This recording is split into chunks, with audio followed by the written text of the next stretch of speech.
हापुड़ के पापड़ हरियाणा के छोला,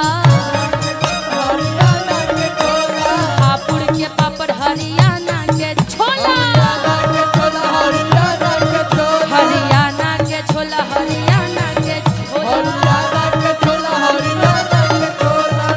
हापुड़ के पापड़ हरियाणा के छोला। ए रानी थोड़ा के देख देख के यूपी वाला के दिल में कुछ कुछ होला। हापुड़ के पापड़ हरियाणा के छोला, हापुड़ के पापड़ हरियाणा के छोला,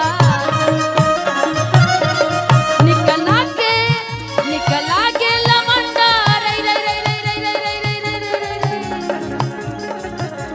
अच्छा सेवी फोन है, क्या बात है, बहुत ज्यादा जी। OnePlus का फोन मेरे पास भी आपके पास है। आप दोनों गरीब ब्राह्मण हैं। इतिहास गवाह है।